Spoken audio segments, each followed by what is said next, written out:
Hello students, आज हम 2023 का क्वेश्चन पेपर लगाएंगे। क्वेश्चन नंबर 1 देखिए, the graph of y is equal to P of x। ये ग्राफ है y is equal to P of x, मतलब जो p ऑफ x है ये y के बराबर होगा। For a polynomial p of x एक पॉलिनोमियल है, उसके ग्राफ है। The number of zeros of p of x from the graph is, तो इसमें नंबर ऑफ जीरोज बताने हैं। तो number of zeros of polynomial क्या होता है, मतलब ऐसी x की वैल्यू, ऐसी इस x की वैल्यू जिसके लिए ये पॉलिनोमियल की वैल्यू जीरो हो जाए उसे क्या बोलेंगे, जीरोज बोलेंगे, जीरोज ऑफ अ पॉलिनोमियल बोलेंगे। ऐसी x की वैल्यू जिसके लिए पॉलिनोमियल की वैल्यू जीरो हो जाए, ऐसी x की वैल्यू जिसके लिए पॉलिनोमियल की वैल्यू जीरो हो जाए, मतलब ऐसी वैल्यू जिसके लिए y की वैल्यू जीरो हो जाए, क्योंकि p ऑफ x जो है ना, जो पॉलिनोमियल है ना, ये y के बराबर है। तो ऐसी x की वैल्यू, ऐसी x की वैल्यू जिसके लिए ये y की वैल्यू जीरो हो, तो y की वैल्यू जीरो कहाँ पर होती है, ये y एक्सिस है ना और ये x एक्सिस है, तो y की वैल्यू जीरो कहाँ पे होती है, मतलब y कोऑर्डिनेट जीरो कहाँ होता है, x एक्सिस पे होता है। तो कोई भी पॉइंट अगर x एक्सिस पे होता है तो वहां पर y कोऑर्डिनेट जीरो होता है ना, तो यहाँ पर y की वैल्यू कहाँ पे जीरो होगी, मतलब जीरोज ऐसा x की वैल्यू होती है, जीरोज मतलब ऐसे x की वैल्यू जिसके लिए y की वैल्यू जीरो हो ना, मतलब p ऑफ x की वैल्यू जीरो हो, तो y कहाँ पे जीरो होता है, x एक्सिस पे जीरो होता है। तो मतलब ग्राफ जहां पर x एक्सिस को टच करेगा या कट करेगा वहां पर x की वैल्यू जो होगी उसके लिए y की वैल्यू जीरो होगी, क्योंकि वो x एक्सिस में y कोऑर्डिनेट जीरो होता है। तो मतलब जब भी बोले कि नंबर ऑफ जीरोस निकालिए, तो ये जो ग्राफ होगा x एक्सिस को जितनी जगह टच करेगा या जितनी जगह कट करेगा उतने नंबर ऑफ जीरोस होंगे। तो ये ग्राफ हमारा जो है x एक्सिस को एक जगह यहां पर टच कर रहा है, तो नंबर ऑफ जीरोस 1 हो जाएंगे।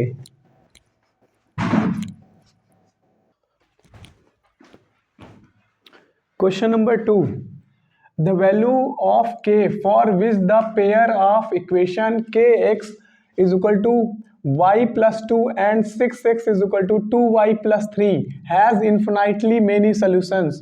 तो यहाँ पर देखिए दो pair of linear equation in the same variable x and y हैं। तो pair of linear equation in the same variable x and y जो होती है वो इस फॉर्म की होती है, a1x plus b1y plus c1 is equal to 0। जो दूसरी होती है वो होती है a2x plus b2y plus c2 is equal to 0, इस फॉर्म की होती है। ठीक, तो यहाँ पर ये देखिए, ये जो है ना इस फॉर्म का नहीं है ना, इसको इस फॉर्म बनाना पड़ेगा। इस चीज़ को इस फॉर्म में बनाएं तो कैसे बनाएंगे, ये kx is equal to y plus 2 है ना, और ये क्या है 6x is equal to 2y plus 3 है।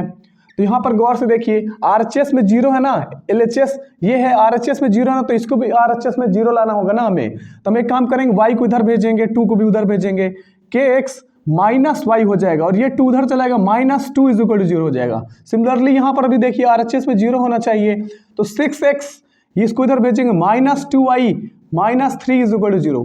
ये देखिए अब थोड़ा थोड़ा बन गई ना ये इस फॉर्म की। अभी भी यहाँ पर माइनस है, यहाँ माइनस है, यहाँ दोनों जगह प्लस होना चाहिए ना। तब क्या करेंगे, kx यहाँ पर प्लस कर देंगे, -1y plus -2 is equal to 0।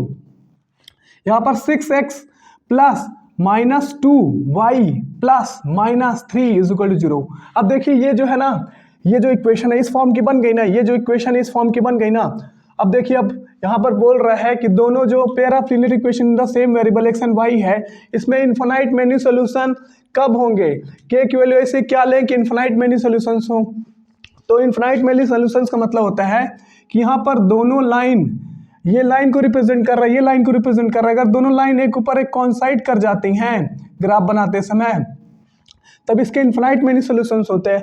Algebraically कैसे बोल सकते हैं कि अगर a1 upon a2 is equal to b1 upon b2 is equal to c1 upon c2 हो जाए, अगर ये तीनों बराबर हो जाए, जो pair of linear equation the same variable x and y ये दोनों है ना, तब इसमें इनफाइनाइट मेनी सॉल्यूशंस आ जाएंगे। तो a1 कौन है, देखिए गौर से, यहाँ पर a1 जो है ना k का काम k है, और यहाँ पर a1 अपॉन a2 क्या है, a2 ये है 6, a2 6 है, b1 क्या है, b1 है -1, अब b2 क्या है, b2 ये देखिए b2 -2 है, c1 क्या है, c1 ये है -2, और c2 क्या है यहाँ पर -3।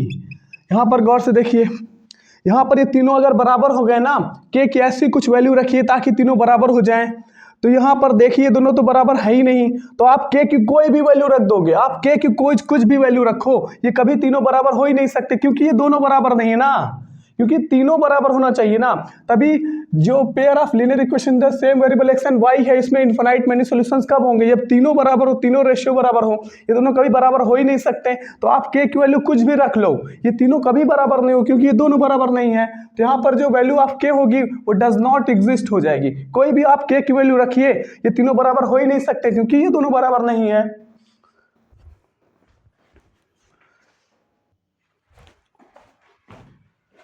Question number 3. If p minus 1 comma p plus 1 and 2p plus 3 are in AP, AP means arithmetic progression, ये 3 नंबर अर्थमेटिक प्रोग्रेशन में हैं, ये नंबर और ये नंबर और ये नंबर तीनों अर्थमेटिक प्रोग्रेशन में है। जब ये अर्थमेटिक प्रोग्रेशन में है तो इनका जो कॉमन डिफरेंस होगा वो बराबर होगा, क्योंकि अर्थमेटिक प्रोग्रेशन की यही तो कंडीशन है कि अगर कॉमन डिफरेंस बराबर हो तब वो अर्थमेटिक प्रोग्रेशन में होता है। कॉमन डिफरेंस का मतलब होता है इनमें गैप बराबर बराबर का गैप होना चाहिए। तो कॉमन डिफरेंस कैसे निकालते हैं, इनमें कॉमन डिफरेंस सेम होना चाहिए ना। तो कॉमन डिफरेंस कैसे निकालते हैं, कॉमन डिफरेंस डी मतलब कॉमन डिफरेंस, तो बाद वाले टर्म में से पहले वाले घटाते हैं तो कॉमन डिफरेंस आता है, याद कर लीजिए इसको। कॉमन डिफरेंस कैसे आता है, बाद वाले टर्म में से पहले वाले टर्म को घटाइए, तो बाद वाला टर्म p प्लस 1 है माइनस पहला वाला टर्म क्या है p माइनस 1, तो इन दोनों को सब्ट्रैक्ट कर लेंगे, तो p plus 1 minus p plus 1 is equal to p 1p यहाँ पर प्लस 1p है, यहाँ पर माइनस 1p है, दोनों कैंसिल हो जाएगा, तो और 1 और 1 2 हो जाएगा।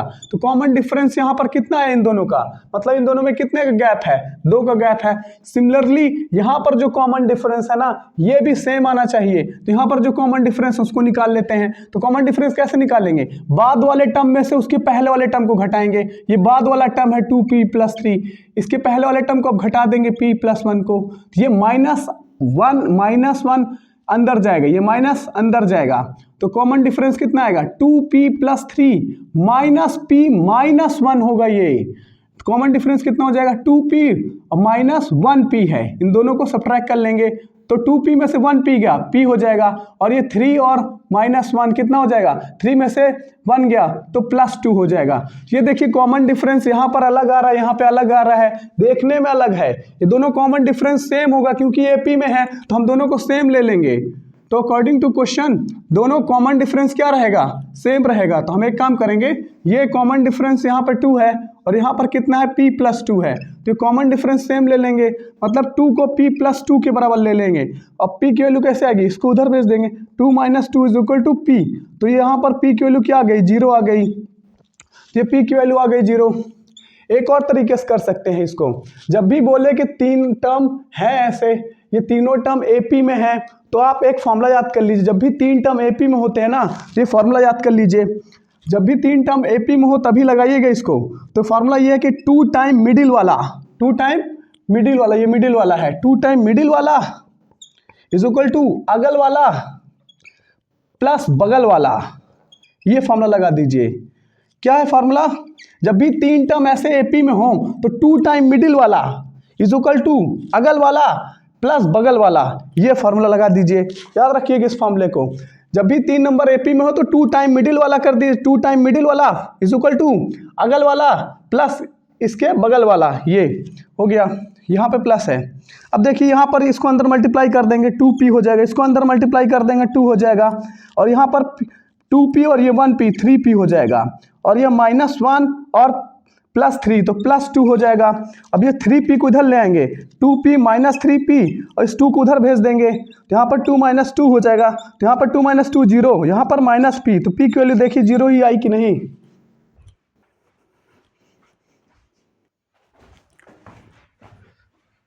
Question number 4, in what ratio does the x axis divide the line segment joining the point this and this. तो यहाँ पर देखिए एक लाइन सेगमेंट है, ये A है 3,6, A के कोऑर्डिनेट्स 3,6, B के कोऑर्डिनेट्स -12, -3।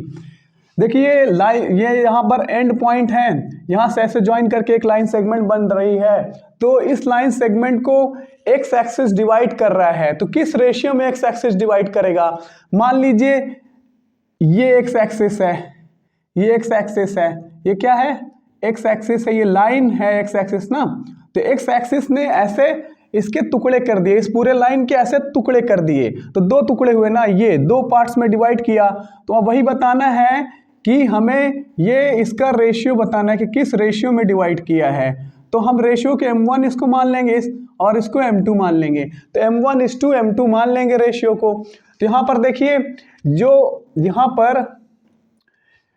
यहाँ पर हमें रेशियो बताना है, तो एक काम करेंगे, ये जो p है ना, p के कोऑर्डिनेट्स ले लेते हैं। तो p के कोऑर्डिनेट्स क्या होंगे, x, y ले लेते हैं और इसको x1, y1 मान लेते हैं, इसको x2, y2 मान लेते हैं। यहां पर देखिए, ये जो पॉइंट है ना, ये पॉइंट इस लाइन सेगमेंट को डिवाइड कर रहा है, इस पूरे लाइन सेगमेंट को m1 m2 रेशियो में डिवाइड कर रहा है, या फिर ये बोल दी कि एक्स एक्सिस डिवाइड कर रहा है इस पूरे लाइन सेगमेंट को m1 m2 रेशियो में। तो यहाँ पर देखिए, जो P है ना, ये P पॉइंट एक्स एक्सिस के ऊपर भी है और इस लाइन के ऊपर भी है, ये P पॉइंट इस लाइन के ऊपर भी है, एक्स एक्सिस के ऊपर भी है। तो अगर हमें मालूम है कोई भी पॉइंट एक्स एक्सिस के ऊपर होता है उसको y कोऑर्डिनेट 0 होता है, मालूम है ना। तो यहाँ पर x, y मत मानो, यहाँ पर x, 0 मानिए, क्योंकि ये जो पॉइंट है ना, इस लाइन के ऊपर भी है, ये एक्स एक्सिस के ऊपर भी है। तो हमें मालूम है कि कोई भी पॉइंट अगर एक्स एक्सिस के ऊपर होता है उसको y कोऑर्डिनेट 0 होता है ना। तो आप इसको x, 0 मानिए, y कोऑर्डिनेट को 0 रखिए, क्योंकि ये पॉइंट एक्स एक्सिस के ऊपर भी है। तो अब देखिए, यहाँ पर सेक्शन फार्मूला लगेगा, क्योंकि ये पॉइंट जो है ना, इस पूरे लाइन सेगमेंट को डिवाइड कर रहा है m1 m2 रेशियो में। तो m1 और m2 की वैल्यू बतानी है। तो यहाँ पर सेक्शन फार्मूला क्या होता है, सेक्शन फार्मूला ये होता है कि जो पॉइंट डिवाइड करता है उसका एक्स कोऑर्डिनेट निकालने का फार्मूला होता है x = m1 × x2, m1 × x2 plus m2 × x1, m2 × x1 upon m1 plus m2।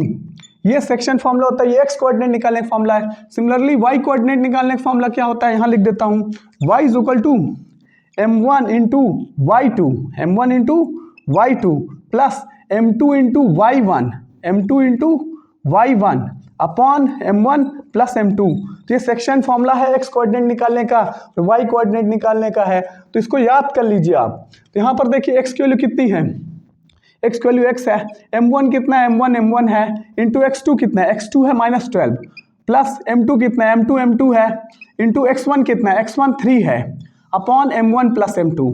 तो यहाँ पर गौर से देखिए, यहाँ पर x भी वेरिएबल है, ये भी नहीं मालूम, और m1 और m2 तो निकालना है, वो भी नहीं मालूम। तो ये इक्वेशन सॉल्व नहीं हो पाई, क्योंकि इसमें 3 वेरिएबल हो गए हैं।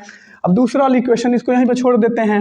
अब दूसरे वाले में देखिए, y कितना है, y 0 है। यहाँ पर देखिए y, गौर से देखिए, इसको x, y मान लीजिए, y 0 है, यहाँ पर y 0 है। m1 कितना है, m1 है, m1 ही रहेगा, इंटू y2 कितना है, y2 -3 है, प्लस m2 कितना है, m2 ही है, इंटू y1 कितना है, y1 6 है, अपॉन m1 प्लस m2 ही है। अब यहाँ पर देखिए, m1 प्लस m2 को इधर भेज देंगे, तो 0 × m1 प्लस m2 हो जाएगा, = -3m1 हो जाएगा। दोनों मिला के कितना हो जाएगा, -3m1, ये हो जाएगा 6m2 हो जाएगा, ये हो गया। अब देखिए, 0 × m1 प्लस m2 0 हो जाएगा, ये -3m1 प्लस 6m2, -3m1 को उधर भेज देंगे, -3m1 को उधर भेजेंगे तो +3m1 हो जाएगा, = 6m2। तो यहाँ पर देखिए 3 और 6 कट जाएगा, तो m1 अपॉन, इसको नीचे भेज दीजिए, m1 अपॉन m2 क्या हो जाएगा, 2/1। तो 2/1 मतलब 2:1 होता है ना, तो 2:1 हो जाएगा हमारा आंसर।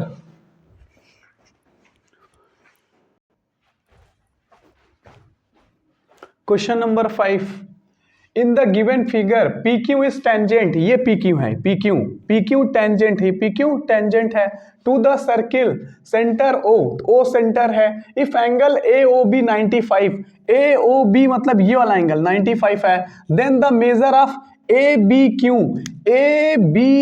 मतलब ये वाला एंगल निकालना है, तो इसको x मान लेते हैं।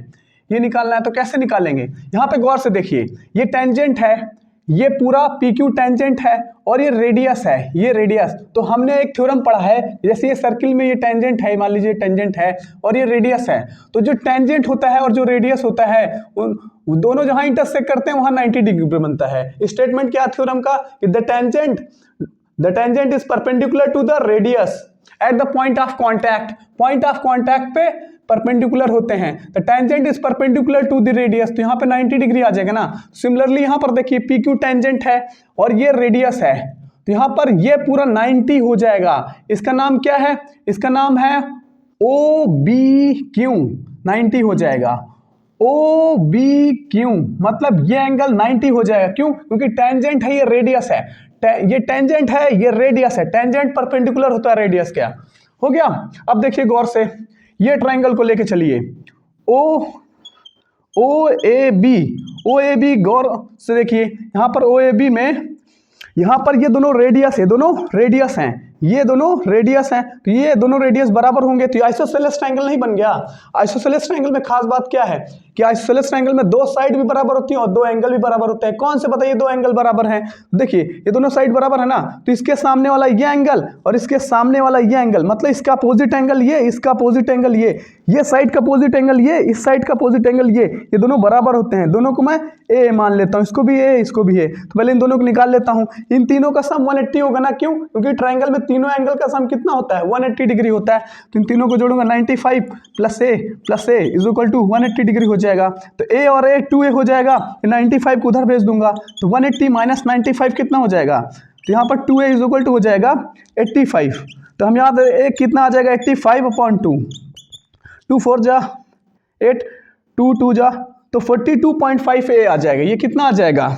ये आ जाएगा 42.5, ये भी आ जाएगा 42.5। देखिए ये कितना आ गया?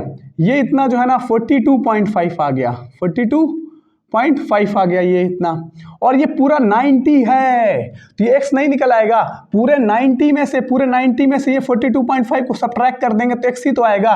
तो ये क्या है? ओ बी क्यू है ना, तो ओ बी क्यू में दो एंगल है ना, एक ये है, एक ये छोटा वाला है, एक ये छोटा वाला है, तो इसका क्या नाम है? ओ बी ए। तो इसमें दो एंगल है ना, एंगल ओ बी ए है प्लस एंगल, इसमें एक और एंगल है ए बी क्यू, इन तीनों का दोनों का सम 90 होगा ना।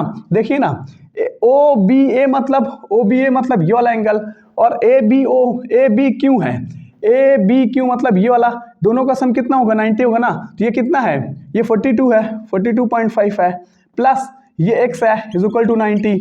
अब मैं x को कैसे निकालूंगा? 90 में से 42.5 को सब्ट्रैक्ट कर लूंगा, 90 में से 42.5 को सब्ट्रैक्ट करता हूँ, 90 को 90.00 लिख देता हूँ, यहाँ पर 42, यहाँ पर 5, अब 10 में से 5 गया 5, यहाँ पर ये 9 हो जाएगा, ये 8 हो जाएगा, तो 9 में से 8 गया 7, और यहाँ पर 8 में से 4 गया 4, तो 47.5, एक्स की वैल्यू क्या हो जाएगी? 47.5। 47.5 ऑप्शन में है कि नहीं? 47.5 ये वाला option.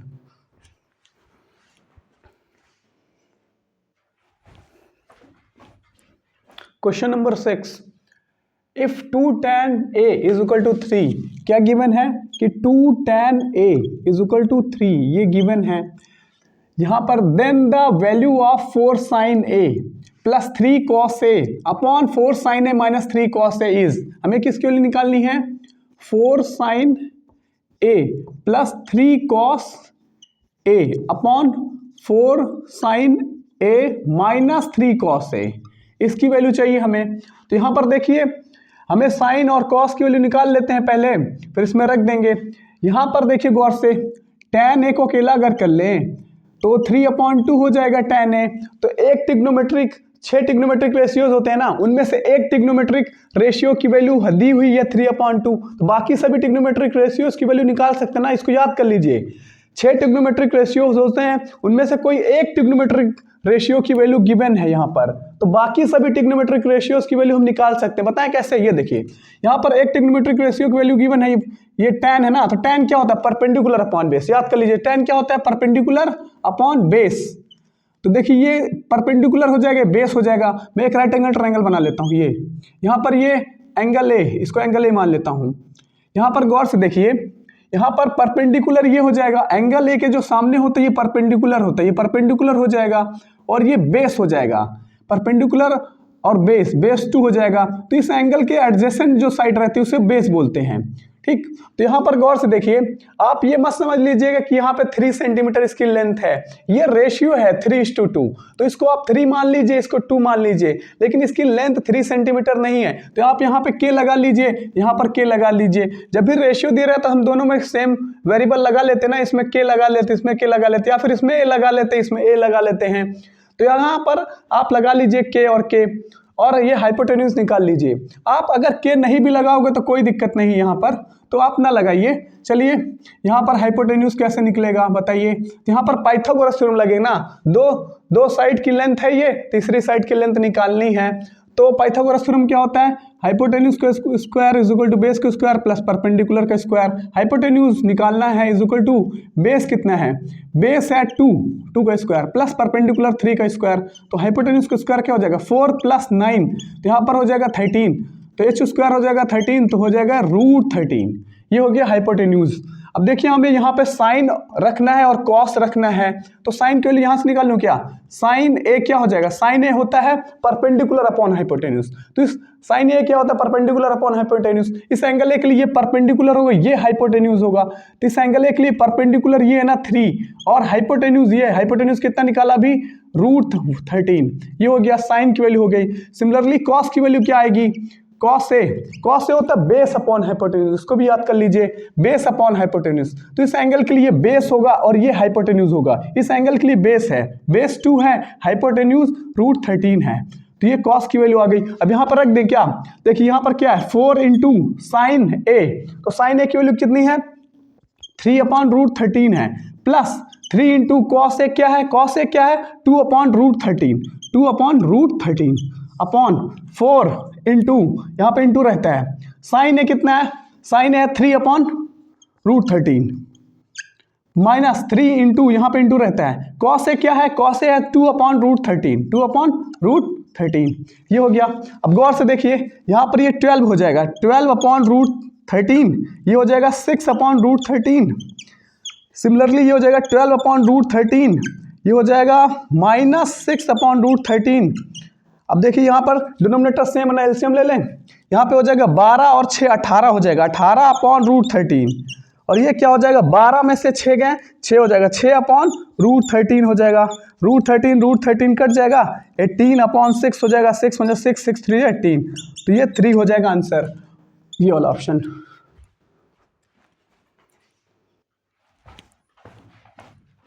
Question number 7, if alpha and beta are zeros of a polynomial p of x। तो अल्फा और बीटा जीरोज है इस पॉलिनोमियल के। तो जीरोज मतलब क्या होता है, जीरोज मतलब ऐसी x की वैल्यू जिसके लिए इस p ऑफ x की वैल्यू जीरो हो जाए। मतलब अल्फा और बीटा ऐसे x की वैल्यूज हैं जिसके लिए ये p ऑफ x की वैल्यू जीरो हो जाएगी, मतलब जिसके लिए ये पूरी वैल्यू जीरो हो जाएगी। मतलब अल्फा और बीटा ऐसे x की वैल्यूज हैं जिसके लिए ये पॉलिनोमियल की वैल्यू जो है ना जीरो आ जाएगी, मतलब ये p ऑफ x जीरो आ जाएगा। तो यहाँ पर हमें निकालना है 1/α + 1/β निकालना है। तो यहाँ पर देखिए पॉलिनोमियल क्या है, p of x is equal to है x² + x - 1, ये है, ये क्वाड्रेटिक पॉलिनोमियल है ना। तो क्वाड्रेटिक पॉलिनोमियल इस फॉर्म की होती है x² + bx + c के फॉर्म की होती है। तो यहाँ पर देखिए प्लस नहीं है ना, तो इसको प्लस बना लें, इसको ऐसे प्लस बना सकते हैं, यहाँ पे कर देते हैं। तो ये हो जाएगा x² + 1, यहाँ पे 1 लगा देते हैं, 1x + 1 और यहाँ पे -1, ये। तो यहाँ पर देखिए ये जो है ना क्वाड्रेटिक पॉलिनोमियल है, तो ये इस फॉर्म की होनी चाहिए। देखिए अब ये बन गई, यहाँ पे प्लस, यहाँ पे प्लस, यहाँ प्लस, यहाँ प्लस होना चाहिए, क्वाड्रेटिक पॉलिनोमियल बन गई।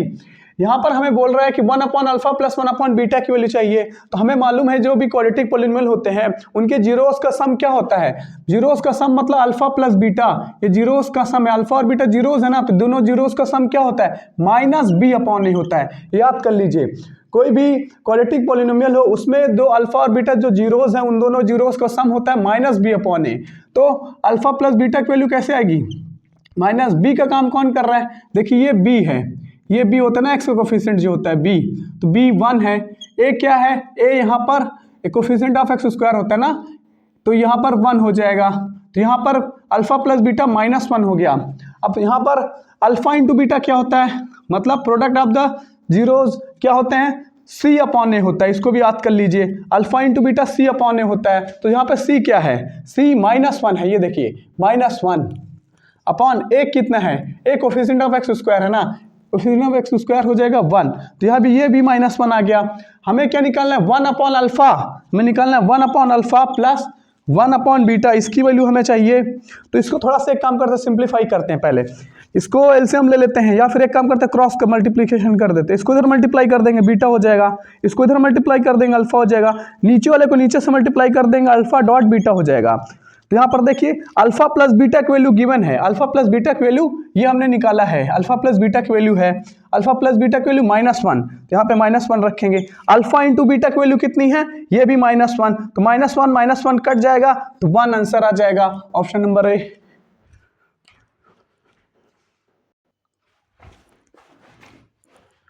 Question number 8, the least positive value of k for which the quadratic equation this, ये क्वाड्रेटिक इक्वेशन है 2x square plus kx minus 4 is equal to 0। जो क्वाड्रेटिक इक्वेशन होती है वो इस फॉर्म की होती है, x square plus bx plus c is equal to 0, इस फॉर्म की होती है। The least value of k for which the quadratic equation this has rational roots. तो बताइए ये जो क्वाड्रेटिक पॉलिनोमियल है इसके रेशनल रूट्स कब होंगे, सबको मालूम है कब होंगे रेशनल रूट्स, अगर d मतलब डिस्क्रिमिनेंट, अगर d परफेक्ट स्क्वायर नंबर होगा ना तभी इस क्वाड्रेटिक पॉलिनोमियल के परफेक्ट रूट, तभी इस क्वाड्रेटिक पॉलिनोमियल के रेशनल रूट्स होंगे, अगर d परफेक्ट स्क्वायर हो गया, d मतलब डिस्क्रिमिनेंट परफेक्ट स्क्वायर हो गया। तो यहाँ पर देखिए परफेक्ट स्क्वायर नंबर क्या होता है, जैसे 1 perfect square number, 4 perfect square number, 9 perfect square number, 16 perfect square number, 25 perfect square number, 36 perfect square number, 49, ये सब परफेक्ट स्क्वायर नंबर हैं। तो अगर d जो है ना परफेक्ट स्क्वायर आ गया तभी जो इसके रूट्स होंगे ना, मतलब तभी इसके जो x की वैल्यूज होंगी वो दोनों जो रूट्स होंगे वो रेशनल होंगे। तो d निकालते हैं, d निकालते हो, d का फॉर्मूला होता है b square minus 4ac, d मतलब डिस्क्रिमिनेंट, d मतलब डिस्क्रिमिनेंट। तो अगर d परफेक्ट स्क्वायर आ गया तभी रेशनल रूट्स होंगे। तो यहाँ पर b कितना है, b का काम k कर रहा है तो k square minus 4 into a का काम कौन कर रहा है 2 इंटू c का काम -4, ध्यान दीजिएगा -4। यहाँ पर d हो जाएगा k square minus minus plus हो जाएगा, प्लस 4 4 16, 16 2 32 आ गया। तो बताइए d परफेक्ट स्क्वायर है कि नहीं, तो ये परफेक्ट स्क्वायर है, 32 नहीं है ना। तो चेक करते हैं कि k की ऐसी क्या वैल्यू रखें कि परफेक्ट स्क्वायर नंबर बन जाए। तो इसका नियरेस्ट परफेक्ट स्क्वायर नंबर क्या, 36 इसके क्लोज में है ना, या फिर इसके क्लोज में और क्या है 25 या 36, ये दोनों इसके थोड़ा क्लोज में है।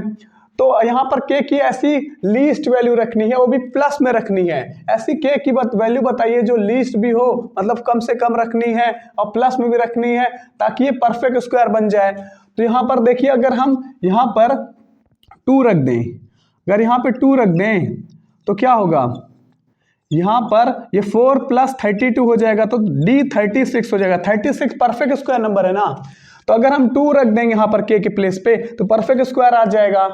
तो इस वजह से यहाँ पर -2 रखने में भी तो आ जाएगा। यहाँ पर अगर हम -2 रख दें, यहाँ पे -2 भी रख देंगे तब भी ये +4 हो जाएगा, क्योंकि -2 का स्क्वायर भी +4 होता है, तब भी 36 हो जाएगा, तब भी परफेक्ट स्क्वायर हो जाएगा। तो -2 भी ले सकते हैं, लेकिन यहाँ पे बोला है कि पॉजिटिव वैल्यू रखना है, पॉजिटिव वैल्यू रखना है ना, तो यहाँ पर -2 को नहीं ले सकते, इस वजह से 2 को लेंगे। ठीक है, तो यहाँ पर √2 क्यों नहीं रख रहे हैं, क्योंकि √2 अगर रख देंगे तो वो 2 हो जाएगा, 2 का √2 हो जाएगा तो 32 और 2 34 हो जाएगा। 34 परफेक्ट स्क्वायर नंबर है ही नहीं, तो ये वाला ऑप्शन होगा।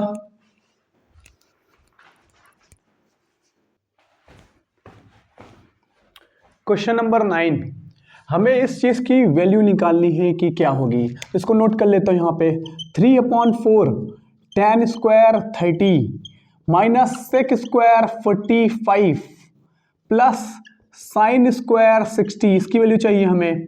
अब गौर से देखिए 3/4 को एज इट इज नोट कर लूंगा। tan 30 कितना होता है, tan 30 होता है 1/√3, इसको याद कर लीजिए, tan 30 होता है 1/√3 और ये स्क्वायर लगा हुआ है तो होल स्क्वायर लग जाएगा, माइनस sec 45 क्या होता है, तो sec cos का रेसिप्रोकल है, cos 45 होता है 1/cos 45 होता है 1/√2 होता है, cos 45 1/√2 होता है, तो cos sec का रेसिप्रोकल है ना, तो सेक 45 हो जाएगा √2/1 का होल स्क्वायर, प्लस साइन 60 क्या होता है √3/2 का होल स्क्वायर। ये होल स्क्वायर यहाँ लगा दिया। अब देखिए यहाँ पर 3/4 इंटू 1 का स्क्वायर 1 होगा, √3 का स्क्वायर 3 हो जाएगा, यहाँ पर √2 का स्क्वायर 2 हो जाएगा, 1 का स्क्वायर 1 हो जाएगा, प्लस √3 का स्क्वायर 3 हो जाएगा, 2 का स्क्वायर 4 हो जाएगा। अब यहाँ पर देखिए ये 3 कैंसिल आउट, यहाँ पे 1/4 हो जाएगा, -2/1 प्लस 3/4। इन दोनों को गौर से देखिए, यहाँ पर डिनोमिनेटर सेम है ना, डिनोमिनेटर सेम है तो यहाँ पर 3 और 1 4 कर लूंगा, नीचे 4, तो इन दोनों को सॉल्व करूंगा तो 4/4 हो जाएगा, -2/1, 4/4 कैंसिल होके 1/1 हो जाएंगे, तो 1 -2 हो जाएगा, 1 - 2 -1 ऑप्शन।